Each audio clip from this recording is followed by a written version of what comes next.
Did our caller encounter a nighttime demon?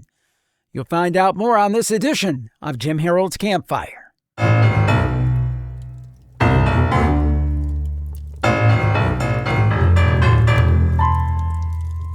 Sit back, relax, and warm yourself by Jim Harold's Campfire.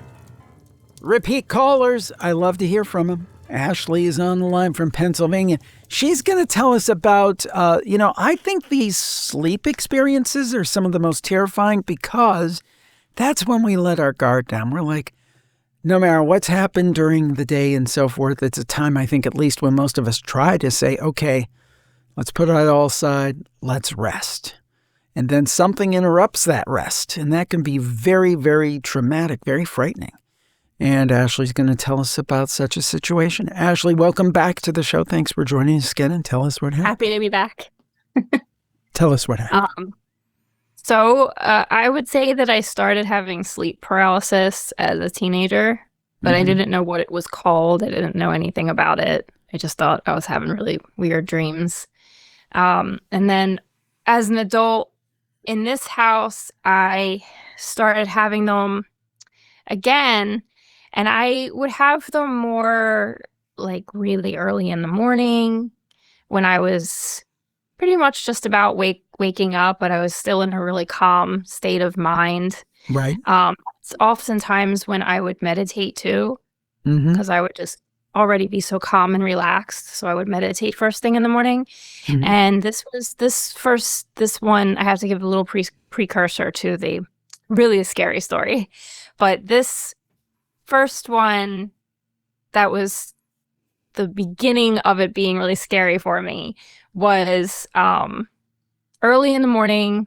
It was a few years ago. My husband was at work. He was working like a third shift, so he wasn't home yet. So it had to have been like 5 a.m. or something, and I was kind of just coming out of sleep. Right. And I felt the paralysis take over, and I couldn't move, and I was getting upset, and this had happened so many times that I was just mad at this point. I was like, all right, whatever you are, show yourself to me. So I can't move my mouth during these episodes, so I almost kind of like telepathically yell at it. Yeah.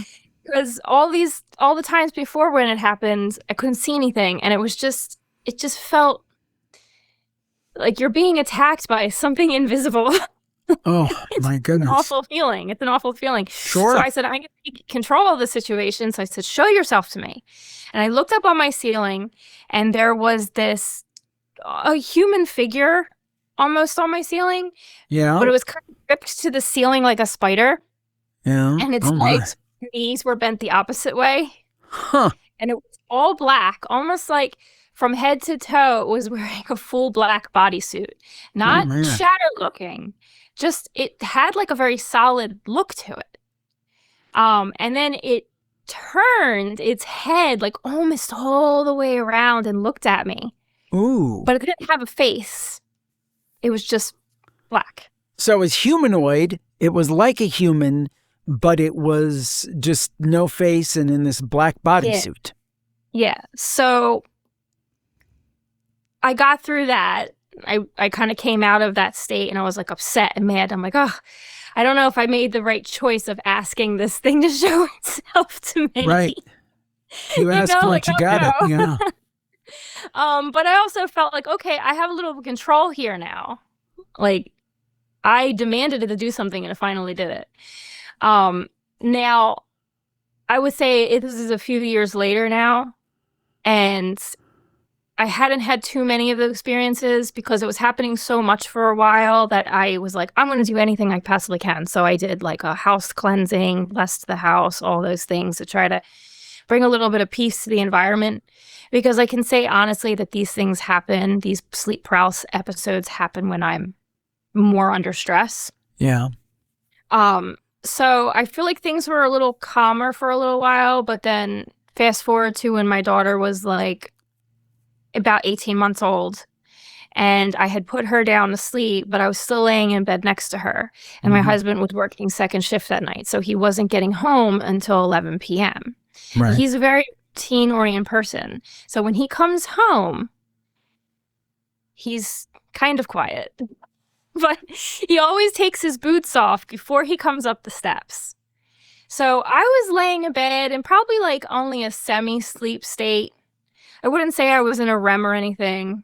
I know I did read that people with sleep paralysis, they're being told they're experiencing it in a REM. But I don't think I was in REM because I heard the door open. Mm-hmm. I heard what sounded like my husband come into the house in his boots, close the door, and then I heard silence at the bottom of the step. I'm like, okay, it's him taking his boots off. Right.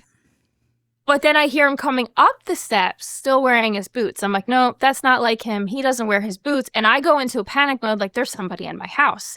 I turn and look at the clock, and it's 10:32. He's not going to be home till about 11:15.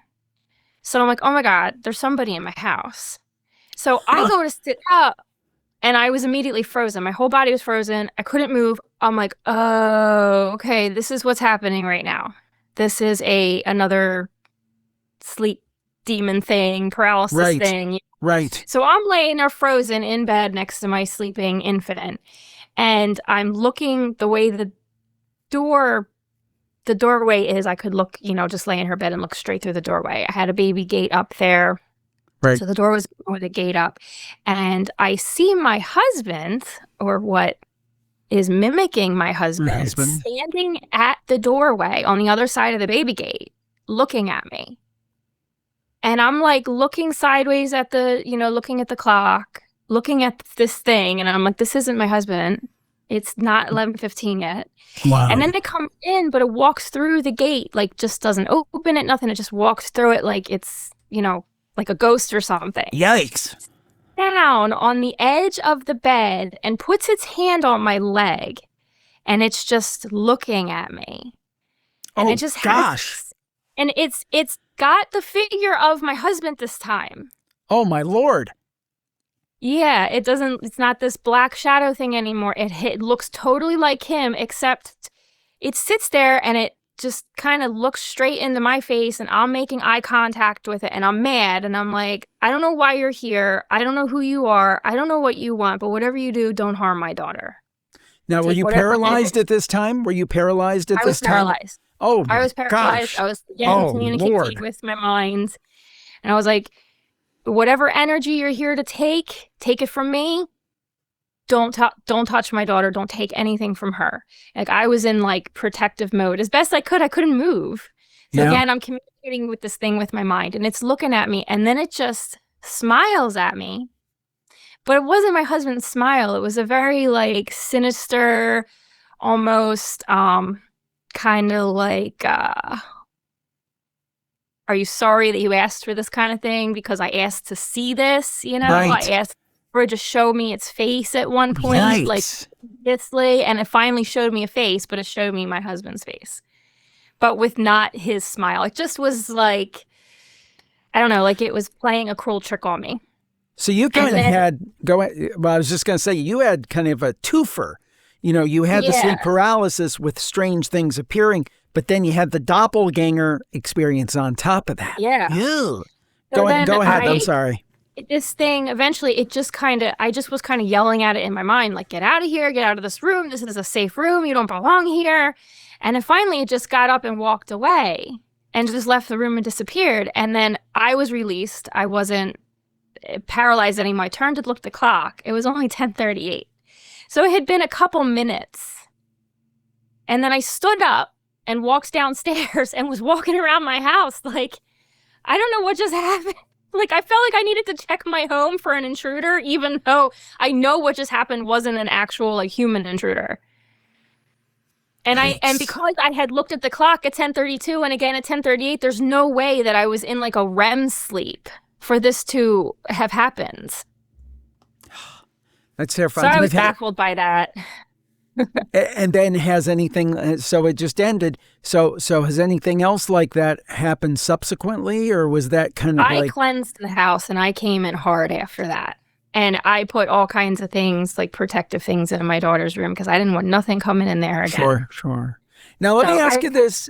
Let me ask you this now. People are going to ask this, so I've got to ask it now. We know that sometimes sleep paralysis can have a biological or a medical component. And I don't want to ask you anything personal about your medical history or anything, but do you think that has anything to do with this, or you just think this is solely supernatural in your case? I don't know if it would be a medical related thing. I've had a lot of issues. Like I have an autoimmune, I have psoriatic arthritis. I've had lots of blood work done, all kinds of things like that. And I've never had any issues with like psychological things or sleep disorders or anything like that. Or apnea or something. Because I was thinking more apnea, because I know they talk about apnea all the time. Yeah. Yeah, I don't have apnea. I actually did recently because my sleep was really bad recently, and I wore like a monitor thing and checked my sleep, and my breathing was fine. Yeah. So I know it's not that. There you go. And I do think it's one of those things where it can, to me, I don't want to discount the medical piece. I'm always very respectful to medicine, and I think you need to do what your doctor says and all that good stuff. So I do think sometimes it can have a medical cause. But I also think there might be a supernatural aspect to it too, sometimes for some people. And that sounds kind of like the direction it's going for you. Yeah, I almost, I guess, egged it on, because I kept you saying, said show yourself, so it showed itself. Yeah. And every time it came back a little bit more scary and more realistic. That whole doppelganger thing, particularly with someone you love and trust and is very close to you, and we had a very kind of similar thing. I don't know if you remember it. This has been a few years ago. A woman, I think her husband was military in Germany, the Air Force or something. And same kind of thing. She was in bed, and he usually would get up and go for a jog or whatever. And this particular morning, I don't think he had gone for the jog, which she thought was unusual when she woke up. And this thing was spooning her, and she realized it was something that looked very much like her husband, very close, but not exact. And it's so interesting. Because when you talk about things like the jinn, for example, I remember the late Rosemary Ellen Guiley saying this, that they can mimic somebody very closely, but it's not 100%. It's not 100%. Yeah. It's very close, but it's not 100%. It definitely was not 100% my husband. Like I said, it looked like him. It moved like him when it was coming up the steps and everything, but when it smiled, it was not him. Scary and I want to think it all stuff. happened in like a 5-minute span. Scary stuff. Well, thank you so much. I appreciate it. Thank you for being on the show. I'm glad things have calmed down, but boy, that's a scary one. Ashley, Me too. Thank you for being on the show. Stay safe and stay spooky. Stay spooky. Welcome to the Campfire. I am Jim Harold. So glad to be with you once again. And we've got a great show. Boy, do we have some great stories today. We've been getting some good ones, and keep them coming. JimHarold.com/campfire. Share those stories. And if you would like to see us continue doing what we do, 21 years of podcasting and 17 years for this show, please become a Plus Club member. JimHarold.com/plus. JimHarold.com/plus. I got to admit, we have a healthy base of folks who are signed up, but the signups have slowed down a little bit. If you want to support what we do and promote what we do, get ad-free episodes, and get these remastered classics that we're putting up, plus everything else we're doing, new episodes every month, behind the scenes with Dar, join our Plus Club, JimHarold.com/plus, JimHarold.com/plus. It would mean a great deal to us. We would appreciate it, because if you do that, you'll get even more great stories like this one. Well, we have another repeat caller, and he has quite the story to tell. And I'll not spoil it, but I will say this. It involves a morgue. Michael, thank you for joining us. I know you had some incredible stories before. Please tell us about this one. Yeah, no problem. So I used to work in this warehouse that did a lot of like medical records and stuff like that. It was more of like a storage. And the building itself, just to give some reference, was probably like the size of an airport hangar. Oh, wow. And then it was fairly new building. It was being built when me and my wife first moved to this neighborhood. And it had the racking on like the left side of the building on the inside, of course, but it was like about 4 stories tall, and Right. you could there was like scaffolding pretty much. You could see all the way down through the floor, and state of the art. It was kept at a certain temperature, so bugs and rodents and stuff like that would not get in there and chew away files and stuff like that. Wow.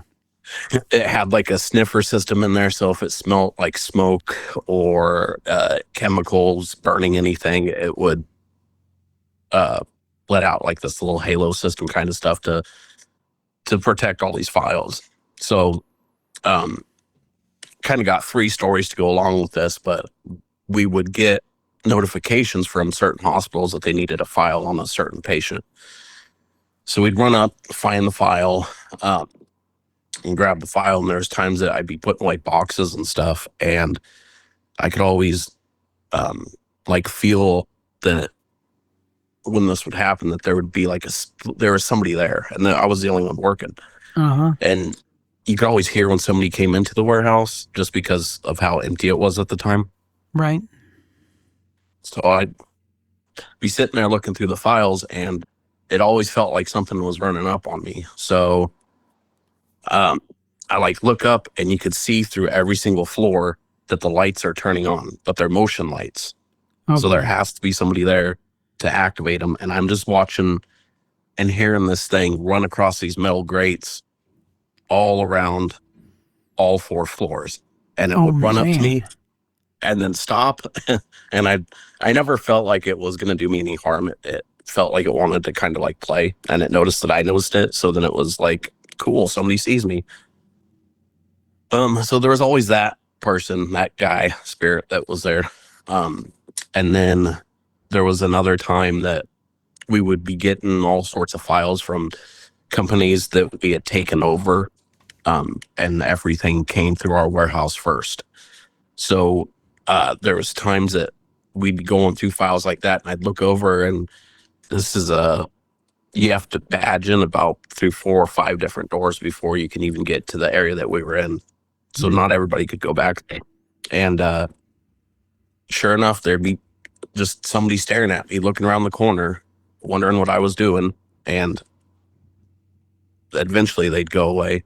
The one with the morgue was we would also deliver some of these files to the local hospitals when the doctor needed the physical copies. So I'd jump in the delivery van, and we never went through the front door. We usually always went through like a loading dock or in the back where everybody's working.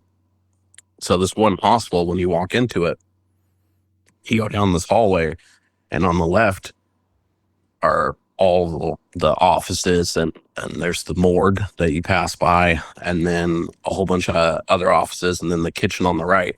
And then you go around the corner and you get to medical records, and that's usually where I always went, but it was always the same path.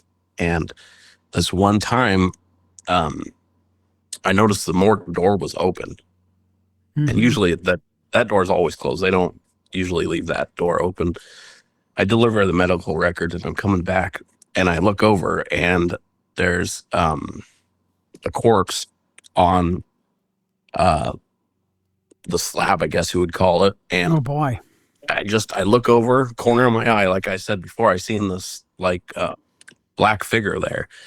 And I always, try to get full eye contact with him to make sure that it's actually there. Sure enough, there's this full apparition standing there, looking at the corpse.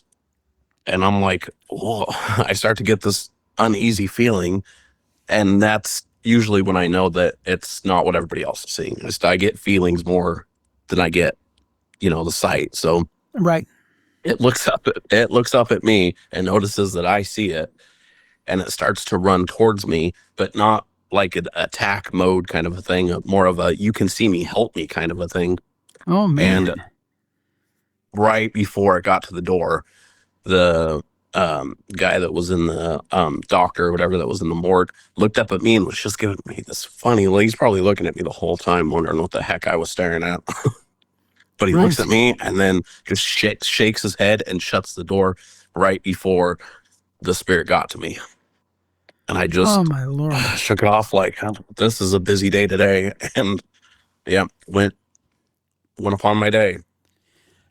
So, I mean, it's pretty obvious from your prior calls and this one. It seems like you're just very sensitive to these spirits, and you see them and they see you, basically. Yeah. Yeah. And usually I try to ignore them because I don't want them to kind of know that I know them or that I can see them. Right. Because besides seeing them, I don't have any way to help them. And I don't want them to think that I could help them with whatever they need, move on or whatever it is. So I just try to act like I don't see anything. Wow. Having something run at you like that. And the fact that you saw it there and then the doctor couldn't see it and just thought you were probably just gawking because it was a, dead person. But man, wow. I don't know how I deal with that. Probably not very well. I gotta say, Michael, you're a lot braver than I am, a lot braver. And I'm guessing you have even more stories and more things have happened. Oh yeah, all the time. If you have time, I got another story for you. Sure, go ahead. Okay, so I used to be on a volunteer fire department, and it was in a pretty small town.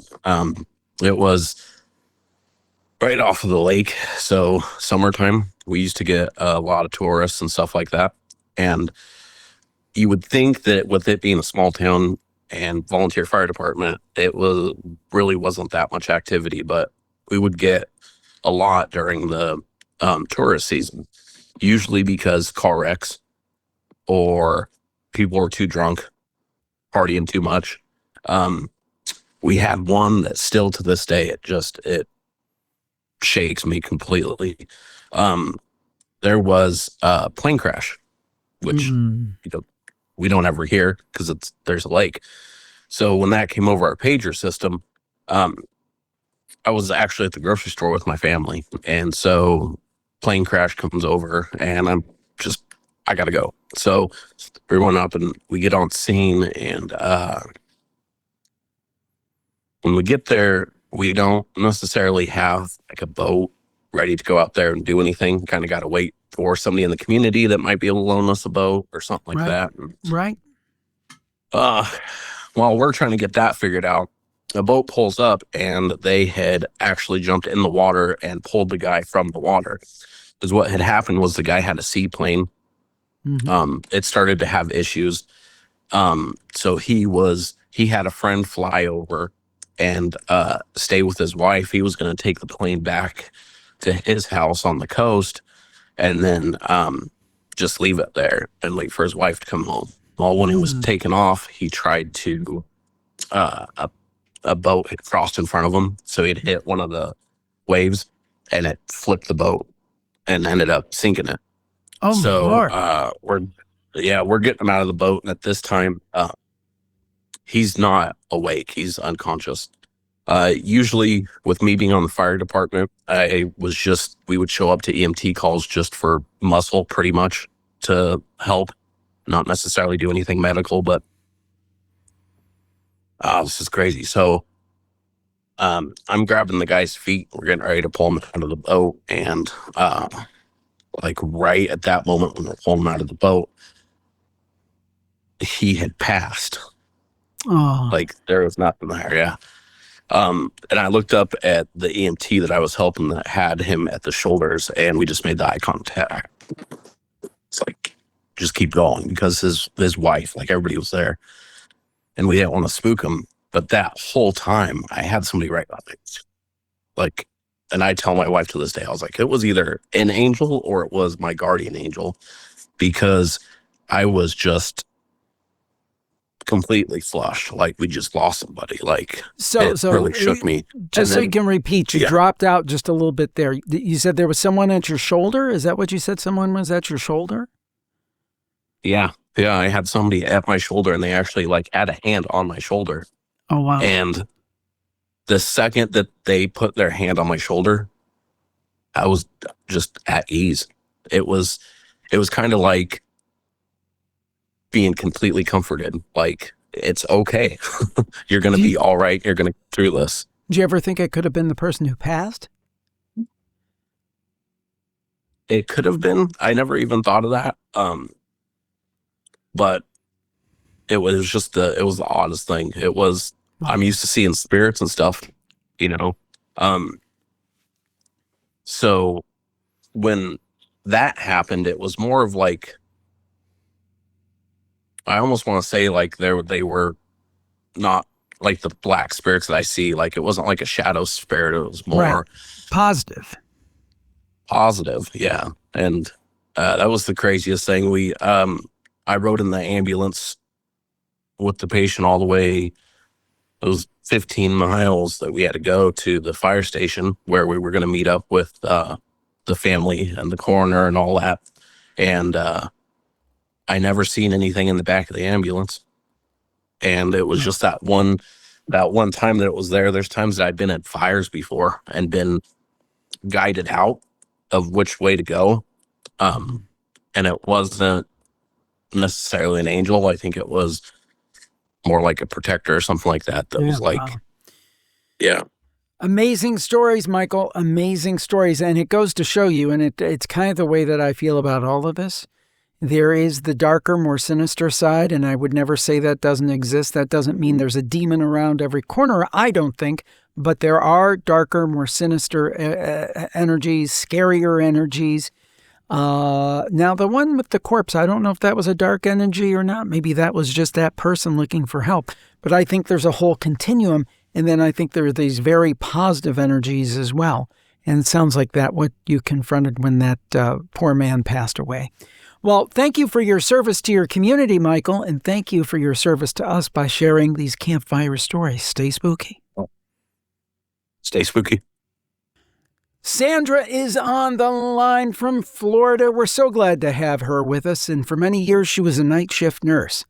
And she's going to tell us about something that happened while she was doing that very honorable job. I was telling Sandra, our nurses, our healthcare workers don't get enough credit, so we appreciate it very, very much.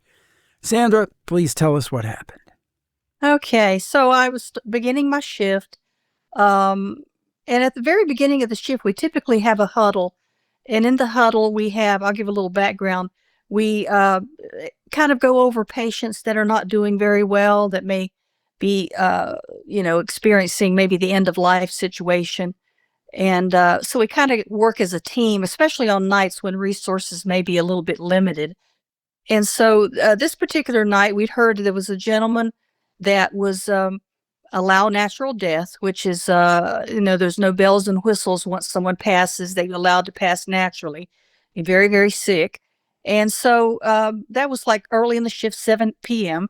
And about 3 o'clock in the morning, our unit is shaped kind of like a T. And I was working off one of the top T's in a substation. And our main nurse's station was at the top of the T. And the T, the very bottom of the T, as you call it, is where the patient who was critically ill was located, his room. And so I went up to the charge nurse at the top of the T to ask the charge nurse a question. And I happened to glance to my right, and I see a gentleman standing at a locked office door, standing there like he was trying to get into the locked office door. And I just glanced. He's maybe, I can tell he's brown hair, about 6 foot tall, had a patient gown on. And I'm thinking, oh, there's a patient that probably someone's missing from the room. So I turned to my left to talk to the charge nurse. And the charge nurse was not there. But when I turned back, there was nobody there. And I said, boy, this is a super fast patient. They must have scooted off to the room. So then I was inquiring with all the nurses on the unit, are you missing? And I gave a description. Are you missing a gentleman? This is such and such a height. It looked like this. And when I went down the middle hall, because I saved that for last, I knew they were busy down there with that critically ill patient. I stopped at the little substation before, in about midway. And I said, is anybody missing a patient? And they said, well, no, they didn't think so. And I gave a description. The nurse just got off the phone that had taken care of the critically ill man and said, that's a description of the man who just passed about a half hour ago. And I said, she said, I was on the phone with the next of kin trying to tell them, that he'd passed and to come into the hospital. I gave a description of him. I said he was about, brown hair. And she says, wait a minute. She says, was he missing a leg? And I'm like, what? I said, I don't remember. I glanced, but I don't remember him missing a leg. She said, no one could have been standing there that looked like him because he was missing a leg. And I said, well, aren't when we pass away, we're made whole again? And she didn't know what to say at that point. So I did find out that the patient, who was young, he was in his 30s, very critically ill, had a series of chronic things going on in his lifetime. So this wasn't, the first time he was in a hospital, but he had been a locksmith in his life. And that was kind of his profession. And when I kind of put 2 and 2 together and said, okay, well, he was there by the door trying to unlock the door. But it was in just a flash that he was not there. But it kind of made us all, kind of take a step back. And I never cared for the patient that was ill. So I had no idea what he looked like. Never had a description from any of the nurses. So I thought it was kind of odd that he was gone so quickly from the door when I turned one way and then turned back and he was gone. So that was kind of the story. And the nurses, while we're skeptical of things sometimes, we learn to take things kind of as they come. Mm-hmm. We don't question a lot because there are so many things that we kind of shake our head with, but we don't start, skeptically criticizing any of the nurses for what they see. Right. Well, I got to believe that you've seen a lot and your colleagues have seen a lot, because I've talked to healthcare workers and they see things, particularly at time of death. And, people, I've heard that a lot of times people will report seeing, before they're ready to pass, they'll start seeing loved ones. They'll see, their brother who died, or their spouse who died, or their mother. The mother is a very common one, I understand.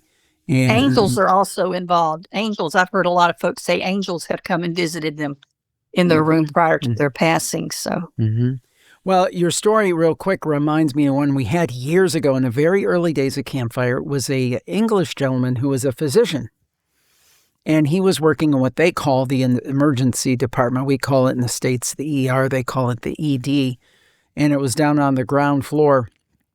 And I think he was just a resident, or he was a younger doctor, was the impression I got at the time. So anyway, somebody coded, and he got called up 2 or 3 flights to go attend to this person.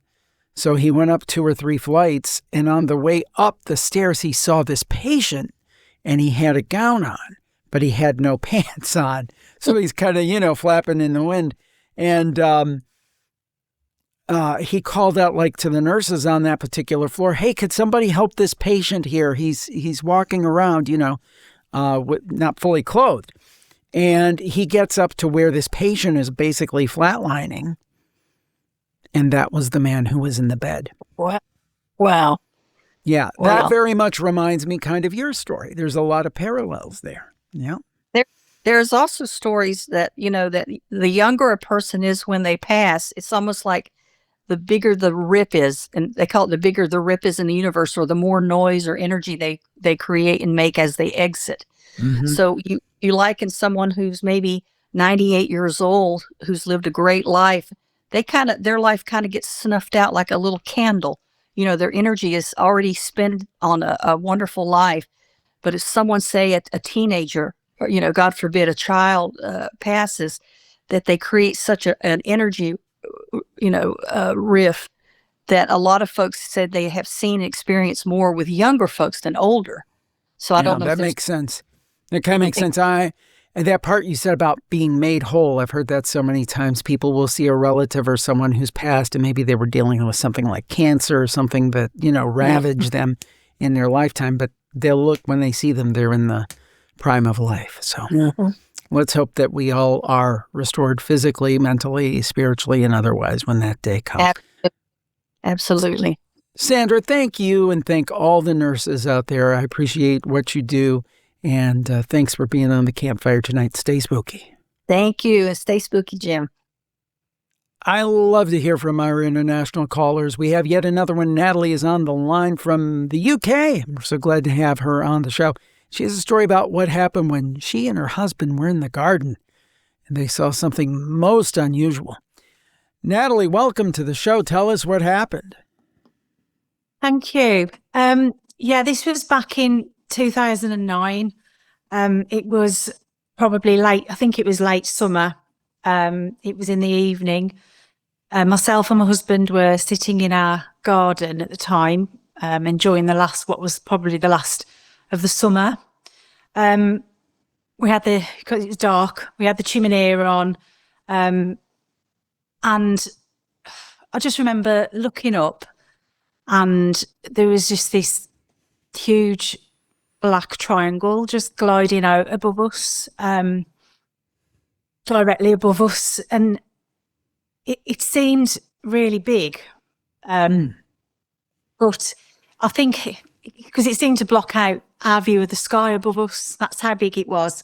Right. It was either really big or really low. And thinking back, I think it might have been quite low. It had a white light on each corner, and absolutely no sound at all. And I was terrified. Sure. Yeah.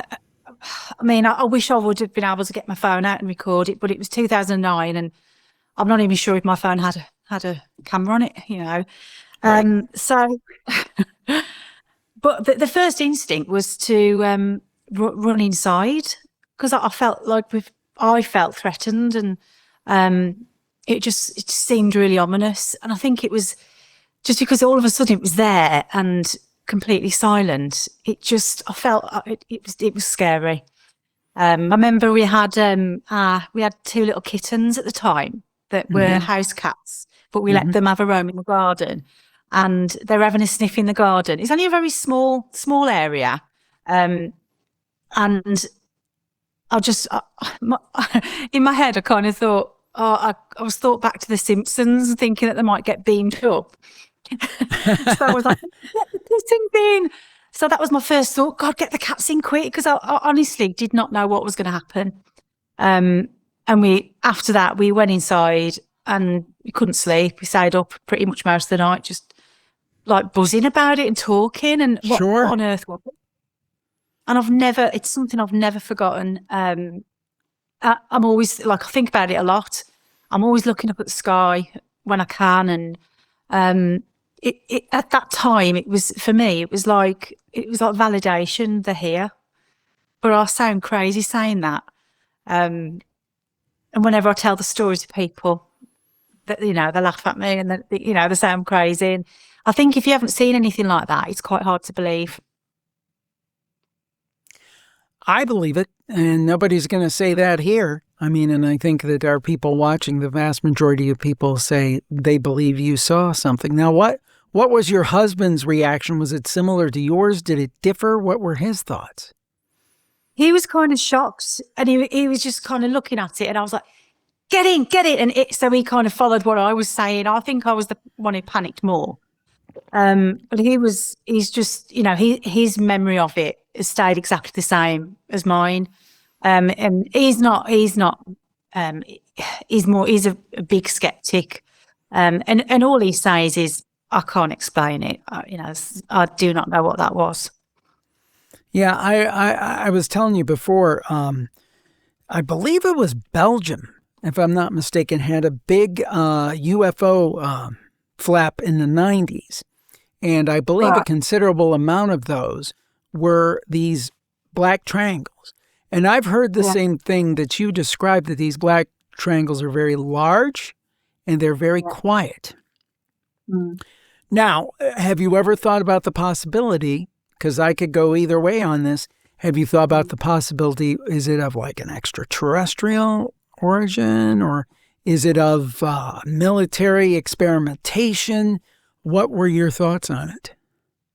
At the time, I was thinking it was something that didn't belong here, because the feeling I got from it, I can't explain the feeling. It was just, I just felt like it was just it was terrifying, and I felt threatened. Like I just got this kind of vibe that it wasn't friendly. I know that might sound ridiculous. It could have just been that I was so shocked at it, and that's anyone's natural reaction. I mean, I've looked up stealth bombers. I've looked at things that it could have been, and they make a noise, don't they? And they're not the same shape. Right. This was like an equilateral triangle. Yeah, because and it was jet black. Yeah, like the stealth bomber is more like a delta wing, I guess you would describe it. It's not a true triangle. And the thing is that you said, well, I seem kind of silly. Well, it's not silly at all. I mean, many people who have seen UFOs over the years have reported either a feeling of some kind of communication or some kind of feeling from it rather than just seeing it. So you don't think there was telepathic communication per se, but it made you feel uneasy. Yeah. Yeah. I just felt like I wouldn't be able to defend myself, and I just wanted to get out of its way and get the cats in just in case they were going to be taken. It sounds really silly, but... What do you make of all the news lately with all the release of the American Files or some of the American Files, and then the movie Disclosure Day and, everything that's happened since then? Yeah, what do you think? I was a little bit disappointed with the film, actually. It wasn't what I thought it was going to be. I enjoyed it. It wasn't what I thought it was going to be. But, it's interesting, everything coming out, but it's not enough, is it? It's not answering any questions, even now, because people will always say it's AI or someone's lying or it's something to cover up something else. So, unless we're shown absolute proof, we'll never know. Yeah. Yeah, if anybody listens to our show, The Paranormal Report, they'll know my opinion. And my opinion is that, we're be given some stuff, but not enough. There's no context to it. It's not being done the right way. And I fear that in a month or two, this will all be forgotten about, and we'll be right back where we were before. That's what I'm afraid of. Because there's many people like you, Natalie, who have experienced something that is real, and something's going on, and we're not being told the truth about it. At least that's my view. So if you want to hear more about that, check out The Paranormal Report, everybody. Natalie, thank you for sharing your story, having the courage to share your story, and I, for one, believe you. So thank you for being on the program, and stay spooky. Thank you very much. Stay spooky.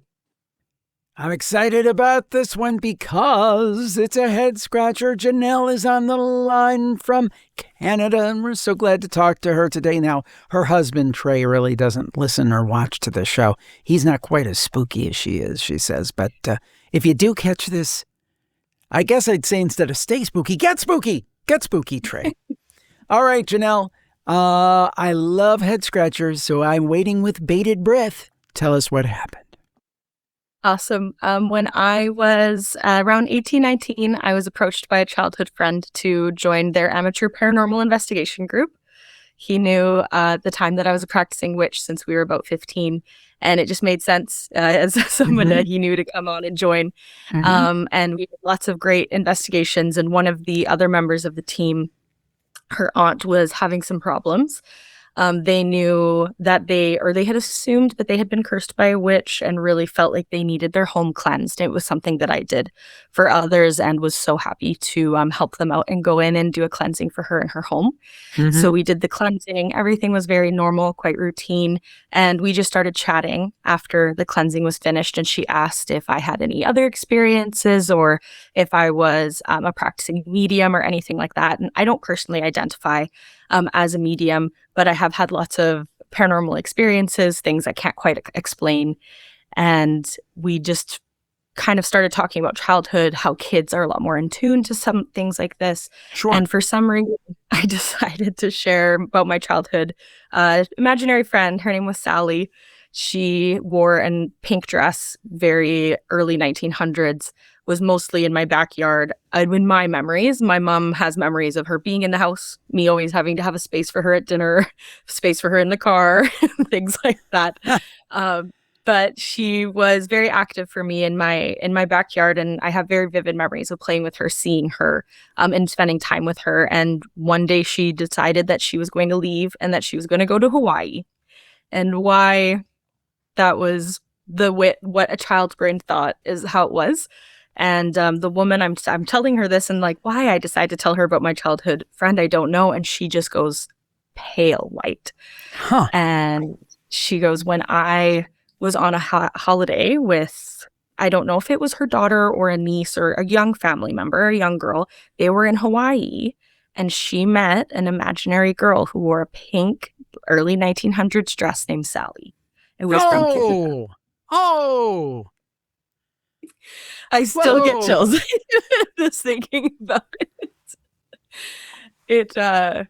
Yeah, just an absolute like why. You may have heard me say this a time or two over the years. Too much of a coincidence to be a coincidence. 100%, yes. And it almost seems like you were meant to hear that. I think so. I feel like that's kind of what brought it out, is like, why would I share a childhood imaginary friend with this stranger? And I'd just done a cleansing, like we're trying to, keep good energy in the space. Not that it's a negative energy story at all, but something I probably had never told anyone before. And I definitely feel like I was supposed to tell her because she had experienced, I truly believe that whether it was her daughter or her niece, I unfortunately don't remember, had met Sally as well. Any theories, any thoughts or reflections on this? I really don't know. I've tried to reflect on like why Hawaii. I mean, I get it. We're in Canada. It's cold. I would also go to Hawaii if I had the choice. I would go to Hawaii. Yeah. Right. Yeah. And I've sat with it a bit, and I truly haven't been able to think of anything. There wasn't any history around my home or the land of like that time. And I have no connection to Hawaii. I have nothing personal. And this was really a weird roundabout of like decade later finding out someone else had experienced possibly the same spirit in an entirely different continent was really surprising. That is amazing. And again, I say, we don't offer any solutions on this show. I mean, and another cliche I use, which I think is true, some of the best campfire stories don't end with a period, they end with a question mark, and that certainly falls into this. So, Janelle, thank you for sharing this. It gives us something to think about and just say, huh. And you certainly did that. Thanks for being on the show, and stay spooky. Thank you for having me. Next up on the Campfire is Stephanie from California, and we're so glad that she is here. And she's going to tell us there may be something hanging around, but not something that, is everyday or normal. It's maybe paranormal. Stephanie, welcome to the show. Tell us what's going on. Thanks, Jim. So this happened quite some time ago. I'll try to condense. So ever since I was a child, I want to say somewhere between 10 or 12 years old, I had this feeling of being watched, really vague, just kind of creepy feeling. And I'd kind of like look over my shoulder, like this feeling of somebody being in the room. And I just kind of brushed it off. Things got really intense when some nights I would feel like there's like somebody breathing behind my neck or something. Mm-hmm. So I got into the habit of like sleeping totally covered. Like I would totally like burrito myself and tuck in the edges of my blanket. And I just feel like there's somebody behind me. So sometimes I would just like deal with it on my own and just kind of sit up and read the Bible or pray till I fell asleep. And I'd just go through these periods in my life. And it'd go away and then it'd come back. But anyway, fast forward to when I got my cat Joe when I was 16. He started staring off in the direction that I felt somebody was staring at me. So I was like, okay, maybe there's something here. Maybe this isn't just in my head. So, he became kind of like my little protector, and sometimes I'd get that creepy feeling and he'd stare off in the same direction and kind of like do like a howl, like a mm-hmm. And, I'd just be like, oh, good, Joe, you're chasing him away. Because after that, then, the feelings kind of got better. Well, basically one evening, I had a friend over, we were watching TV late. I started dozing off and he just said, oh, I'm going to take off. And I distinctly remember having the conversation saying, hey, I'll walk you out. So I got to lock the door. And he said, no, I'll walk myself out and I'll lock the door. So I just laid on my side. I waited to hear his footsteps and I heard the lock click and closed the door. And I was like, okay, I'm going to go to sleep. Well, a few moments later, or I don't know, sometime during the night, I just heard like a whispering, like a, hey, Stephanie, hey, hey, and like a gentle tugging on my hand. And I kind of opened my eyes and I like saw him there, and I was like, I thought you left. And then they said I did, and I could just hear laughter, and then the tugging on my arm got really aggressive, like trying to pull me out of bed. Huh. Yeah, that one really shook me up. It terrified me. And I went running into the living room where my cat Joe was sleeping with my dad. And you know, I was just so shaken up. I was in tears, and you know, my dad woke up and he's like, "Okay, I'll sit up and watch after you." I told him what happened. You know, it was kind of one of those things where I was like afraid to tell, but you know, he believed me, so he said he'd stay up and watch over me. Didn't have anything happen for a while after that.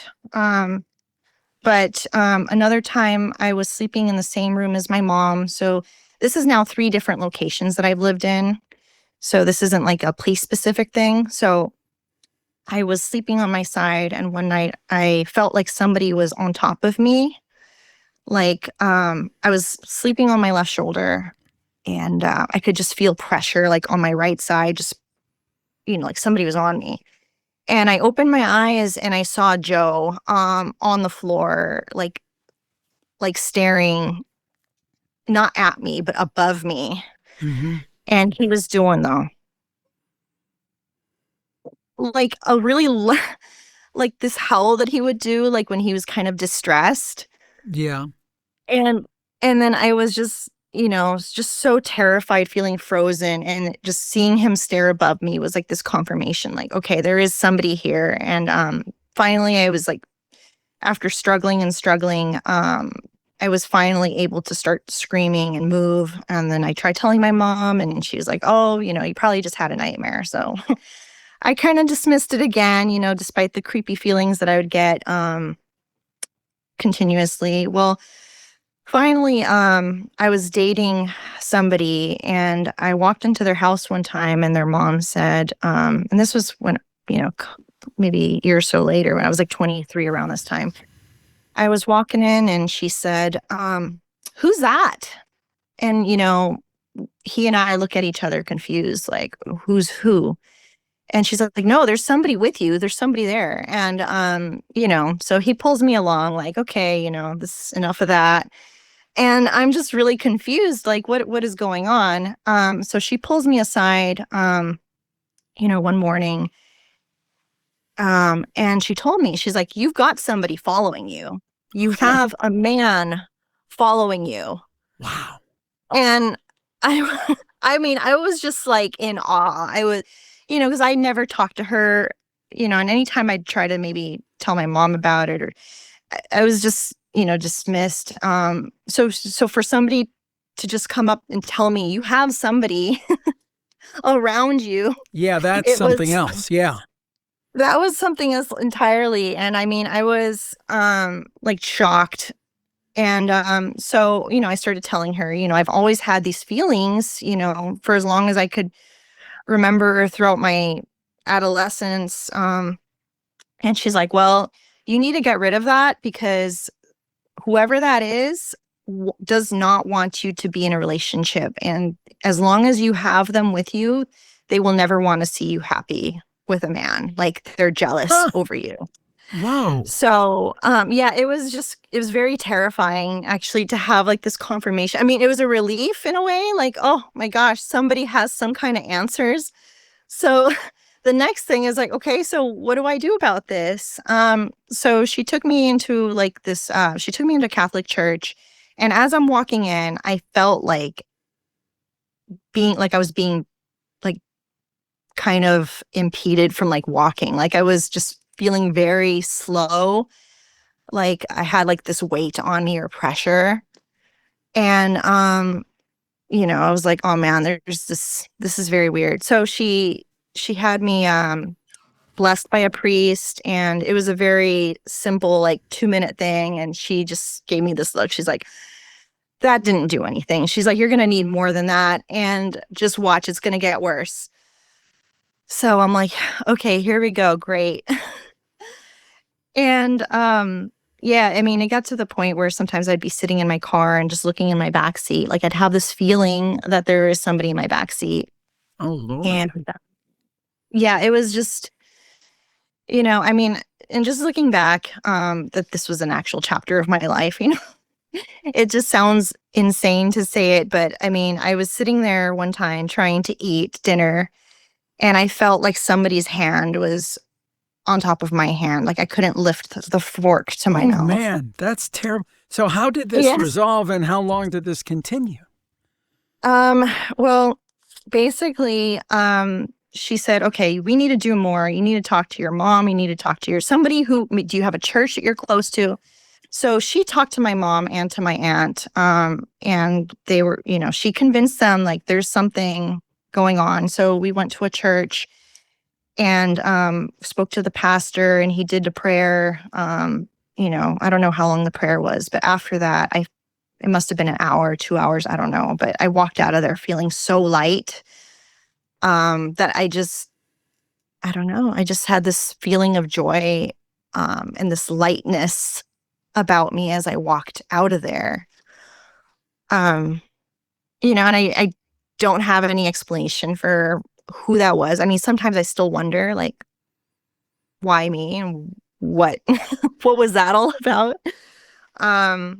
She had some theories. She thought maybe, she said, did you have any boyfriends that died or something? And I'm like, no, I had this feeling since I was very young. And she's like, well, maybe, a past life, maybe somebody, maybe an ex or something. And I'm like, I don't know about that, but, it's still a mystery. And I sometimes look back on this time of my life and, I'm still just like in this disbelief, like, did that really happen? Well, the thing is I believe that there can be attachments. We've had other stories of it. I definitely think it is a possibility. Sounds like you were right in the middle of that. And that had to be particularly distressing being young. I mean, it'd be tough enough if you were 30, 40, 25, 30, 40 years old. But to deal with that with, just generally being a young teenager, there's you got a lot going on emotionally at that time of your life. So to have that piled on, that had to be difficult. Yeah. I mean, it was. And I was always a good student, it's not like I really like outwardly let things show. Mm-hmm. I just kind of kept on with what I needed to do. And, so I don't know. I think sometimes people have this perception, and even sometimes in my own, I'm like, oh, you got to be cuckoo or something's got to be wrong or something to have these like feelings. But, listening to the podcast, I'm like, there's normal people out there who have these experiences. Absolutely. And it's kind of, it's like, just like, how and why does that happen, And that's the big question. But the thing is, one thing, and I never thought about this when we started the show way back when, but the idea that it does provide some validation for people and says, everyday people experience this. You don't have to have your head in the clouds or whatever. Just strange things happen to people, all the time. And what they are, that's the big question, and what causes it and all of that. Those are the things that we're exploring. But thank you for being with us in exploration, Stephanie. Thank you for sharing your story, and stay spooky. Absolutely, Jim. Thanks. Stay spooky. Next up on the Campfire, we have a return caller, and I'm always fascinated when technology kind of intermingles with the paranormal. And I definitely think it's possible because, folks, we talk about poltergeist and doors coming out of cabinets and cabinet doors opening and cups falling out and things. So if the other side can impact that, can't it impact the electronic side as well? Erin's going to give us a case study on that. Erin, welcome back to the show. Thank you for joining us, and tell us what happened. Thanks so much. Last time I called in about a message from my dad. This time it's a message from my mom. My mom died in November of 2023 from interstitial lung disease. I'm sorry. Yeah, thanks. Not a great way to go, but this past Mother's Day marked the third Mother's Day that my sister and I had spent without her. And so we kind of come up with a tradition where we spend Mother's Day morning with our families, and then in the evening we go out to dinner, just the two of us, to honor my mom. Yeah, it's great. So that was the plan this year. We had gone to the movies before, so I had put my phone on Do Not Disturb. We come out of the movies. I check my phone. I see I have a call from HCPS, which is the local public school system. And I had a missed call and a voicemail. So I click on the voicemail and I hear my mom, and says, "Hi, sweetie, it's your mom." And I just think, oh, I hit the wrong voicemail because I have a ton of her messages saved. So I very carefully stop it. I go to the missed call, the voicemail. I hit it again, and nope, it is my mom. And I can show you, actually. Okay, sure. I don't know if you can see it. I can see automated messages of some type, but I see, Yeah, that first one says HCPS. Yeah. Right. And it says a minute 25. All right. Would you like me to play it real quick? Yeah, sure. Please do. Go ahead. Hold on. Oh, it is your mom. I'm sorry we couldn't connect. I got a phone call right after I texted you. And that went on for a while. And then I had to take Slutty out. And then after we got back from my walk, I laid down and I fell asleep. Anyway, sorry. Hope we can connect. I'd like to talk. Talk to you later, sweetie. Love you. Bye.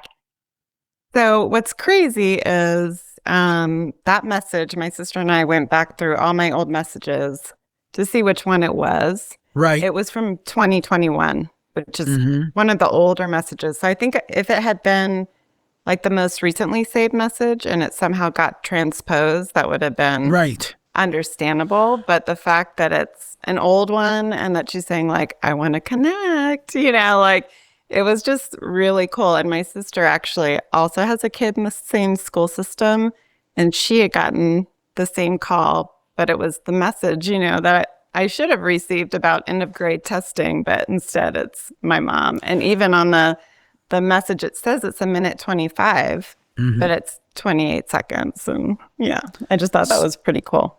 So this was supposed to be an automated call from the school system. Absolutely. And it ended up being your mom's message from the past. So you did have the message saved, but somehow it kind of cut the line and put your mom's message in instead of the school message. Yes, it's crazy. And I still have the original message saved. So now I have it twice. Yeah, it's crazy. The first thought I had was like, I got to call Jim. I mean, some people say, oh, it was some kind of software glitch. Well, yeah, maybe it was a software glitch, but who made it happen? That's right. the And question. I've never had anything like that happen before. Yeah. So, it's pretty crazy. What a neat story. What a neat story. Yeah. Well, especially on Mother's Day, And yeah, exactly. So I'm assuming that's comforting to you. It makes you feel that your mom's still out there wanting to connect. That is awesome. Yes, absolutely. Awesome. And I think she knew I was with my sister, so she was saying hi to her too. So. How cool is that? Yeah. Erin, thank you for being on the Campfire, and stay spooky. Yeah, stay spooky. Thank you. One of my favorite things, return callers, and we have just such a person right here. Shania is joining us again from Illinois, and this time around she has a story about her mom. Shania, thank you so much for joining us. I appreciate it, and tell us what happened. Well, my grandmother and I were always very close, like a second mom, and I never had her live here in this house. She passed at one house, and then we moved to this one. And then later on, I got married, and my husband and I moved to an apartment. My parents were still here. Then they moved, and then we moved into this house. And so since moving in, I feel my grandmother around here a lot. I feel like I'm more sensitive to a lot of things. I try to keep an open mind, and I feel like I see a lot of things through like my mind's eye or even my peripheral vision and things. Right. So it's all about smell. So there's a longer hallway that leads from one end of the house to the other upstairs. And in that hallway, I once smelled a perfume canoe, if anybody knows that historic perfume. I smelled it going from one part of the house to the other, not the house, but the hallway.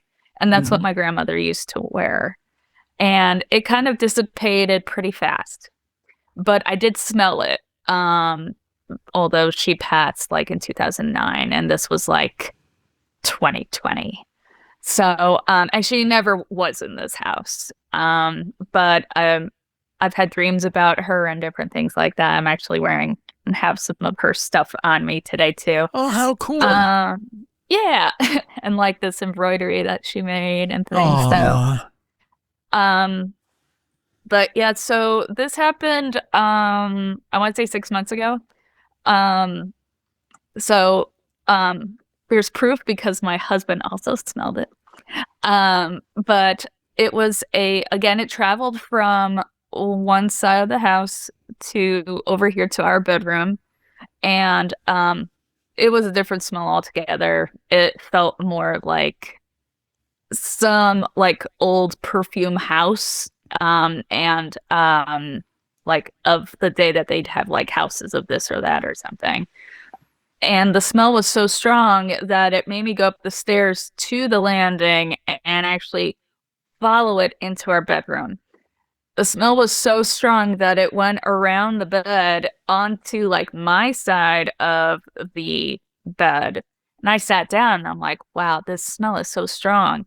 My husband came into the room. He's like, what's that perfume smell? And I'm like, he smelled it too. Yeah, wow. That's more intense. That means that one, credibility. Yeah. And also that I'm not losing my mind. And also the fact that he's just can't place that smell. He's like, it smells like it's like a vintage type of thing. And I'm like, yeah, it does, doesn't it? At that point in time, I'll just like, my Bapcha's here. I call her Bapcha, for grandmother. So I called my mom while sitting on the bed. And I said to her, listen, I have the smell again in the house, but I smell a different kind of perfume. And I feel like my grandmother actually kind of was talking to my mom and me at the same time. Oh, cool. Because I'm trying to figure out what it is because I have the smell. And then my mom was just like, I'm picturing a green box in my head. And I'm like, okay, first off, that's interesting because she's not like that too much. She always hopes. But Right. like this was the first time she actually like connected. And she's like, it's emerald. And then she's like, emerald. And I'm like, what? And so she's like, it's emerald. That's the word that like popped into my head. Like I see the box, but I can't make it out. But then like the word emerald popped into my head. And so I was like, well, let's test it, you know? So we ordered it from like some perfume website and it came faster to my parents. And then we came home after vacation. So my mom smelled it and she's like, this is probably the one, you know, or else, you know, I hope it is. So we come home and of course, you know, it's older, it's not made anymore. So it has Right. that bit of a, you know, different, like older vintage smell. Mhm. I smelled it and it was that. It was that. Wow. Wow. And my mom was like, she used to wear this. That's amazing. She would, yeah, That's but amazing. very long time ago. Very long Right. time ago. It's one of those vintage scents. That's the thing is that you've got this multiple people kind of affirmation and validation. And that is extremely cool because I know there is such a thing as hallucinating smells, right? So somebody, one of these debunkers types or things could say, oh, well, Shania, you're just imagining this. You're thinking of your grandma. But multiple people are smelling it. Your husband smelled the same thing. Your mom smelled a different but still associated perfume. That's amazing. That's amazing. And maybe the message, again, you would know better than I would, and I just speculate. I don't know. But I'm just, maybe the speculation, or not speculation, the message is just she's around. The message is she's around. That's basically it. Yeah. Yeah. I mean, and like, I haven't actually like been able to like ask too many people because I don't know too many. And I just rejoined Facebook because of my business thing, but also, well, at that time you had a Facebook group, but now you have the other website. So now I can go on there. Yeah. Virtualcampfiregroup.com, virtualcampfiregroup.com, which is a great place to ask because guess what? People actually see it. But go ahead. Yeah. But yeah, those were the two reasons why I rejoined Facebook, and one of them was you. So thank you. Yeah. But I do see her, like, I guess it's the mind's eye that you see it, but I also see in peripheral, she's brought two different dogs that have passed to the house that I've seen, like, their tail run from one room to another, and I see her standing in like my bathroom, and she's going like shh to the dog, and he's all like trying to like keep him quiet. But she brought, also yesterday I was at my parents' house again. Mm-hmm. She's never been there, and the dog has never been there, but she brought an older dog that passed back in the 1990s. But it was real cool because I could feel her there too. So she visits a lot. That's very cool. Shania, thank you so much for joining us. I appreciate it and appreciate you sharing this story. And I believe they can come across in all kinds of ways. It could be sights, it could be sounds, it could be smells. Thanks for being on the show. Stay spooky. Thank you. One of the coolest things about the Campfire is that we actually get to meet our listeners, our longtime listeners or new listeners. And Jennifer is definitely in that longtime listener category. Been listening, since 2013, something like that? I really appreciate it very much. And Jennifer has a story about house sitting. Jennifer, welcome to the show. Thanks for the long-time support. I really appreciate it. I love to talk to people who have been around the shows for a long time. Great to finally meet you. Tell us what happened. Okay, Jim, it's so great. It's such an honor to meet you guys, to meet you too. I'm thrilled. Okay, so it wasn't exactly house sitting. I was staying with my brother. He has a house in Florida, and I was staying there for quite a while during COVID. And so here's how it started. So it's important that I lay out the house first so you understand how it works. So it's kind of your typical Florida home with the travertine floors and, the whole thing. And on the first floor, my brother's suite of rooms and his office was all the way to the left. And then to the right of the home, there are some stairs that take you up to the second floor. And there's 3 bedrooms and a bath up there. And that's where I was living. I was living up there at my brother's home. So that's basically how it's laid out. So there's 4 beats to this, 4 or 5 beats. I forgot. I've lost count now. So I'll go through it really quickly. So one evening, it was still light outside, but it was about 8 o'clock. And I had my 2 dogs. I have 2 Australian Shepherds. And then I had my brother's dog. He's got I don't even know what it is. It's a blue dog. He's a beautiful gray dog. And his name is Blue. Anyway, so I had the 3 dogs. My brother had just left to go out of town. So he was heading down to Miami to catch a plane to go to Costa Rica. So he was gone. And he'd been gone for 3 or 4 hours at this point. And so I had just rolled up, parked in the driveway, walked into the house, and one of the dogs was out playing in the yard. So I was just kind of standing in the doorway, the front door of my brother's house, just standing there. And I had my 2 dogs standing next to me and my brother's dog. And I was kind of waiting for my brother's dog to catch up with us. And while I was standing there, I heard this scraping noise upstairs. It was right upstairs just to my right. Because remember, the stairway is right to my right. And I heard an actual really loud kind of scraping noise. I thought, that's really weird. It didn't spook me. I didn't feel scared or anything at that moment. But I looked down and my dogs also heard it. They were also looking upstairs. So it was kind of an odd thing, but I wasn't afraid. So I go upstairs with my dogs and I just kind of go to my bedroom, walk down the hall, go to my bedroom, take off my jacket. Car keys are in the jacket, leave it there. And then I'm still pondering, what was that noise? So I walk back downstairs and I'm standing in the kitchen and I'm kind of texting my brother. Well, I'm texting my brother and I'm like, where are you? You know, I was going to tell him about the noise. And he says, oh, I'm down and I've stopped off in Vero Beach heading to Miami to catch my plane. So he was hours away at this point because this is northeast Florida. So I'm like, okay, that was a little spooky. So then I walked back upstairs. I'm still kind of wondering what's going on. And I stand at the end of the hallway and I look up and you know, those, you know, in the ceiling, there's an attic doorway that you have to push up and push to the side. Right. Well, it was pushed up and moved to the side a little bit. And I have a photo of it that I want to share on the virtual campfire.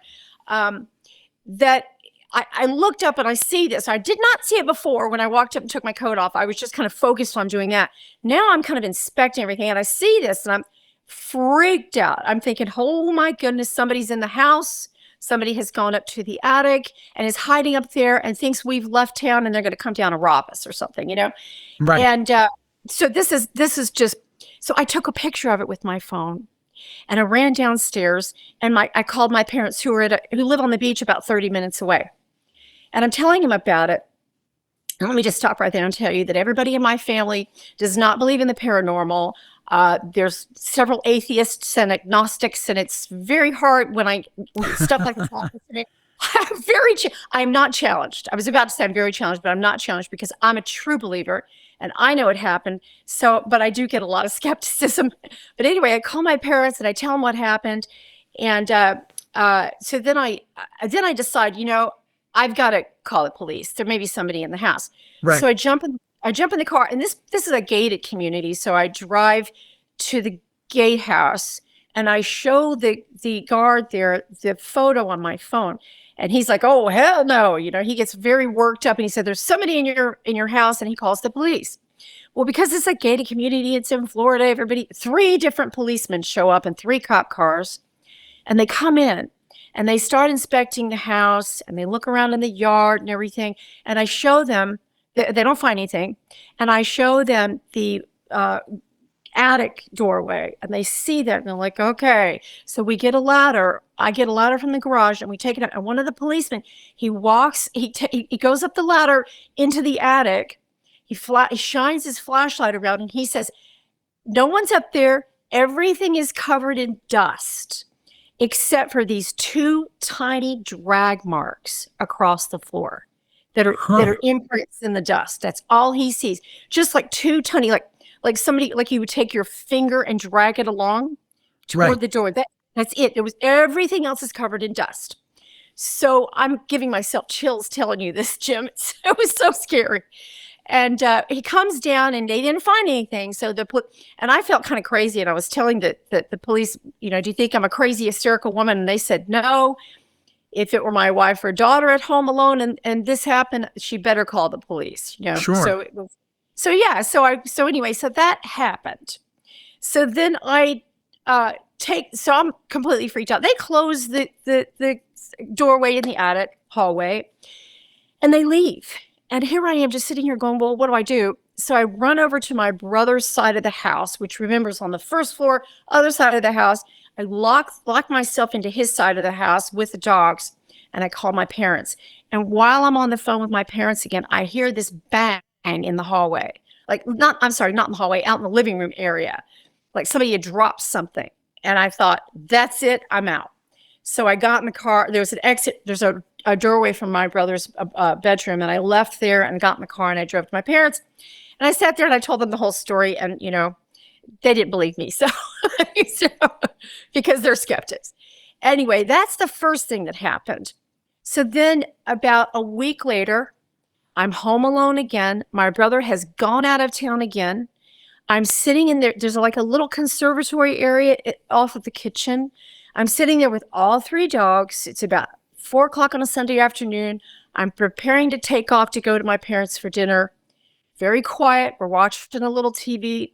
And all of a sudden, I hear my brother's voice. Now, my brother is out of the country. He has left there. I hear my brother's voice coming in from, like, say, the garage. There's a door way to the garage, walking into the house. I don't know what he's saying. I can't make out what he's saying, but I hear his voice. And so do the dogs. And the dogs jump up and go running to greet him. And I get up tentatively and walk in there, and there's no one there. Nobody's there. It was so spooky, so spooky.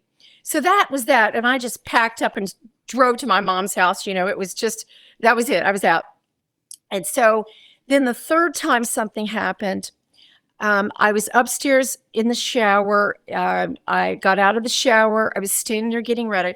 At this point, I had named the ghost. I had decided I was being haunted by a ghost, and I named him Hamish because that's the name popped into my head. I don't know why. I mean, maybe it was him, but just telling me I'm Hamish. But anyway, that was the name. And so I started calling him Hamish.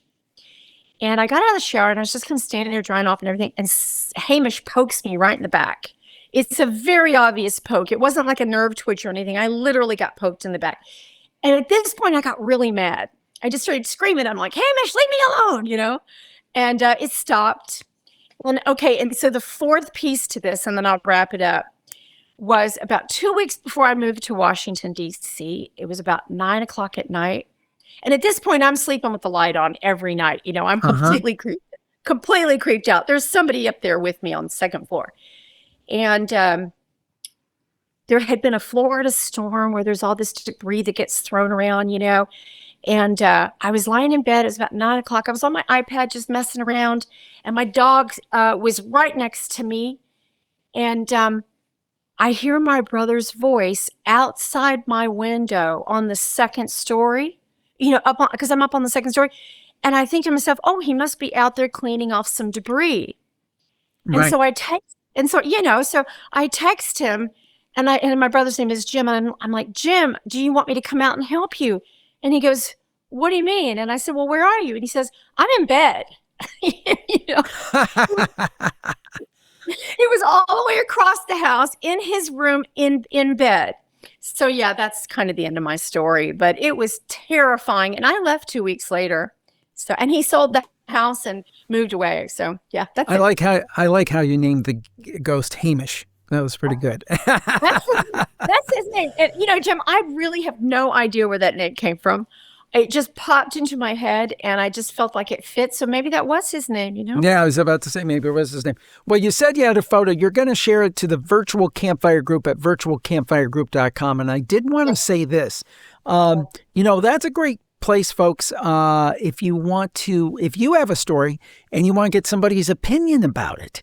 What do you think this is? And overall, people are very nice. We don't have a lot of snarky people in there.